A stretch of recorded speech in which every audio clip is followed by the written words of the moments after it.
Hello बच्चों, let's see this question. The question is locomotory organs of echinoderms are.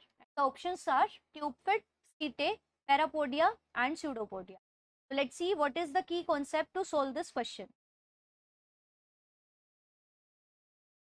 So the key concept to solve this question is that कि हमें पता होना चाहिए कि what is locomotion and the structures associated with locomotion. कि कौन से group of organisms में कौन से structures locomotion में help करते हैं. Structures associated with locomotion. तो लोकोमोशन का मतलब होता है अगर ऑर्गेनिज्म पूरे का पूरा अपनी पोजीशन चेंज कर रहा है from one place to other, तो इसको हम कहेंगे लोकोमोशन. ठीक है. सो लोकोमोशन का सिंपली मतलब है change of position of organism as a whole. तो ये अगर हमें पता है, और दूसरा कि कौन से ऑर्गेनिज्म में कौन से स्ट्रक्चर्स इन्वॉल्व है लोकोमोशन, तो हम इस क्वेश्चन को फाइंड इजीली सॉल्व कर सकते हैं. तो यहाँ पे जो स्पेशल फीचर होगा इकाइनोडर्म्स का, कि हमें यहाँ पे बात करनी है विद रिस्पेक्ट टू इकाइनोडर्म. तो echinoderms are the spiny skin animals. नाम का जो मतलब है, इकाइनोस मतलब स्पाइनी और डर्मा मतलब skin. So these are spiny animals which are found only in the marine water. So these are exclusively marine. अब इनके जो बॉडी की बात करें, so generally the body has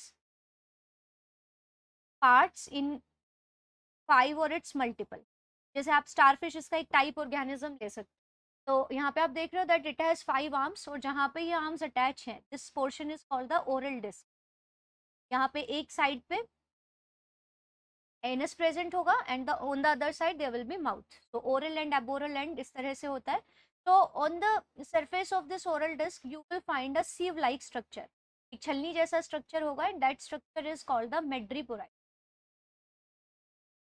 अब ये मेड्रीपोराइट आगे ओपन होता है into a number of canals. तो इस पूरे सिस्टम को हम कहते हैं वाटर वेस्कुलर सिस्टम. तो presence of a water vascular system और the ambulacral system is a peculiar feature of echinoderm. ये बाकी किसी ग्रुप ऑफ ऑर्गेनिजम्स देखने को नहीं मिलता है. तो water vascular system consist of this sieve like structure जिसको हमने बोला मेड्रीपोराइट. ये मेड्रीपोराइट है. It has a number of pores जिनको वाटर एंटर करेगा in the body of echinoderms. अब यहाँ पे it will open into canal जिसको हम स्टोन कैनाल कहते हैं. यहाँ पे ओपन होगा. अब हम 5 आर्म्स बना देते हैं इकाइनोडर्म्स की. जैसे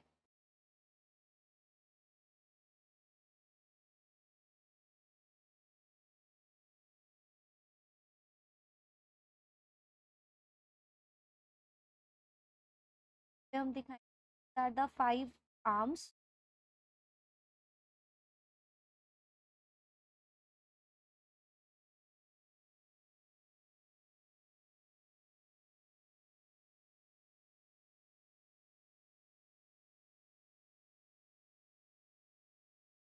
5 आर्म्स यहाँ प्रेजेंट हो.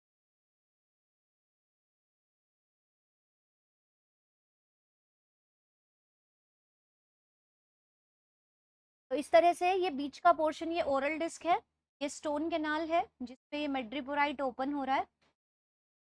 और ओरल डिस्क में जो ये पूरा रिंग, ये वाला जो पूरा पेंटामेरस सा जो स्ट्रक्चर दिख रहा है, this is the ring canal. Ring canal अब हर आर्म के अंदर वाटर सप्लाई करेगा. सो ये जो कैनाल है जो कि रिंग कैनाल से ओरिजिनेट है और 5 आर्म्स में लेके जा रही है वाटर को, तो इसको हम बोलेंगे radial canal. The radial canal. और रेडियल कैनाल फिर ओपन होती है इनटू द लेटरल कैनाल. यहाँ पे ये जो छोटे छोटे कैनाल्स आपको दिख रहे हैं these are the lateral canals. और ये लेटरल कैनाल फिर छोटे फुट लाइक स्ट्रक्चर्स में ओपन होते हैं. इस तरह से बल्ब लाइक स्ट्रक्चर्स यहाँ प्रेजेंट होंगे. These structures are known as the tube. तो ये जो पूरा सिस्टम, ये कैनाल वाला पूरा सिस्टम आपको नजर आ रहा है. मेड्रीपोराइट के थ्रू वाटर का आना, then this water will reach through the ring canal into the radial canal, then from lateral canal into the tube. तो इस पूरे सिस्टम को हम कहते हैं वाटर वेस्कुलर सिस्टम. और इसका प्रेजेंट होना is the key feature of echinoderm. अब ये जो सिस्टम है ये किस किस काम में हेल्प करता है? It helps in locomotion, helps in feeding, it helps in respiration and it also helps in excretion. But यहाँ पे जो हमें बात करनी है that is with respect to the locomotion, excretion. इन सब कामों में ये सिस्टम हेल्प करता है. तो we will talk about the locomotion. तो ये लोकोमोशन में कैसे हेल्प करता है? अगर हम एक ट्यूब फुट का स्ट्रक्चर देखें, दिस वन ट्यूब फुट, इसमें आपको ऐसे 3 पार्ट्स नजर आएंगे। इस तरह से इट हैज 3 पार्ट्स।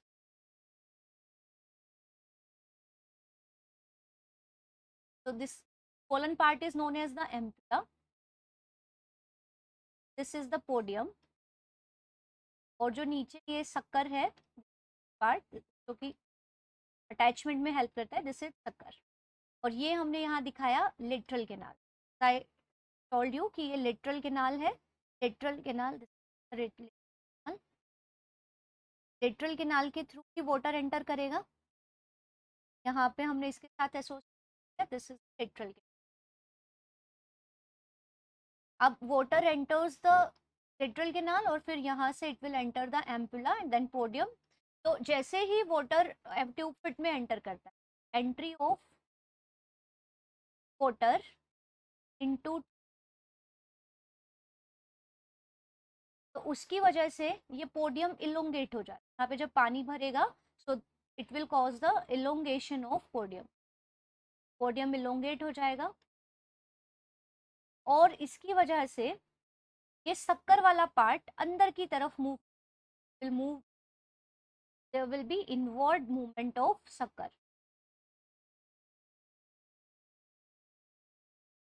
अब शक्कर के इनवर्ड मूवमेंट की वजह से, तरह से ये पोडियम है इलोंगेट हो गया और ये शक्कर अंदर की तरफ मूव की वजह से एक सक्शन प्रेशर डेवलप होगा ऑफ अबाउट 0.25 न्यूटन।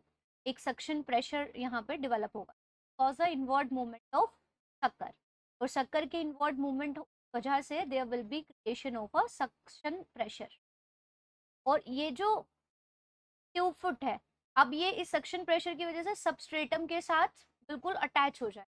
तो एक आर्म के जितने भी, suppose this starfish has to move in this particular direction, तो यहाँ पे जितने भी ट्यूब फिट है सक्शन प्रेशर की वजह से यहाँ पे ये सबस्ट्रेटम के साथ बिल्कुल अटैच हो जाए और ये बॉडी को फिर, ये जो आर्म है जिसके यहाँ पे ट्यूब फिट अटैच हो गया विद द सबस्ट्रेटम, ये पूरी बॉडी को फिर एक पर्टिकुलर डायरेक्शन में पुल करेगी और इसकी वजह से बहुत ही स्लो मूवमेंट यहाँ पे प्रोड्यूस होगा।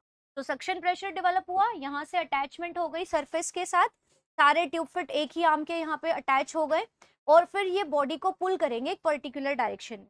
तो this is how locomotion occurs in a starfish और इकाइनोडर्म। तो यहाँ पे हमने देखा कि जो लोकोमोटरी ऑर्गन है इकाइनोडर्म्स का, वो तो हो गया ट्यूब फिट। अगर हम बाकी ऑप्शंस की भी बात करें, सो सेकंड ऑप्शन जो हमें गिवन है दैट इज सीटे। तो सीटे काइटिनस स्ट्रक्चर होते हैं, काइटिनस कॉर्ड से स्ट्रक्चर होते हैं और ये स्ट्रक्चर्स आपको मिलेंगे in the members of phylum Annelida. तो एनिलिड्स के अंदर ये काइटिनस स्ट्रक्चर्स हैं जो कि लोकोमोशन में हेल्प करते हैं। अगर हम ये सपोज ये अर्थवर्म की बॉडी है, तो यहाँ पे दीज आर द मेटामियर्स, सेगमेंट्स हैं। तो यहाँ पे आपको हर सेगमेंट में छोटे छोटे काइटिनस ऐसे स्ट्रक्चर, ब्रिसल लाइक स्ट्रक्चर्स नजर आएंगे, माइन्यूट। तो ये जो स्ट्रक्चर्स है दीज आर द सीटे और ये भी इनमें लोकोमोशन ही हेल्प करते हैं, but they are not found in echinoderms, rather they are present in annelid. और जो थर्ड हमारा ऑप्शन है दैट इज पैरापोडिया। तो पैरापोडिया भी आपको एनिलिड्स के अंदर ही देखने को मिलते हैं, but these are found in the aquatic annelid, जो पानी में रहने वाले एनिलिड्स हैं सच एज नीरिस, तो उसके अंदर हमें यहाँ पे ये देखने को मिलते हैं। एंड ये होते क्या है, जैसे this is the body of a Nereis suppose, तो बॉडी में लेटरल साइड्स में ऐसे आपको अपेंडेजेस नजर आएंगे। तो लेटरल डायरेक्शन में मतलब साइड्स में ऐसे आपको अपेंडेजेस नजर आएंगे, पेयर्ड है मतलब दोनों साइड में प्रेजेंट है, बट दीज आर अनजॉइंटेड, इनमें कोई जॉइंट्स नहीं। तो these are unjointed and these have setae, और ये भी लोकोमोशन में ही हेल्प करते हैं। दीज ऑल्सो हैव सीटे, इनमें भी सीटे प्रेजेंट होंगे और these help in locomotion, but they are present in the annelids only, in aquatic annelid. जो फोर्थ ऑप्शन गिवन है that is pseudopodia. So we all know कि pseudopodia are the false feet which are actually the extensions of plasma membrane. तो plasma membrane, जैसे you see in case of amoeba, जो plasma membrane है वो एक particular direction में से finger like projections बना लेते। तो ये जो फिंगर लाइक प्रोजेक्शंस हैं इनको हम कहते हैं false fit, जो लोकोमोशन में हेल्प करते हैं in case of amoeboid protozoan. तो ये false fit, but these are not present in echinoderm. So out of these all, the structure associated with locomotion in echinoderms is obviously the tube fit. So the right answer of this question is option 1. I hope this explanation is clear. Understood it well. Best of luck. Thank you.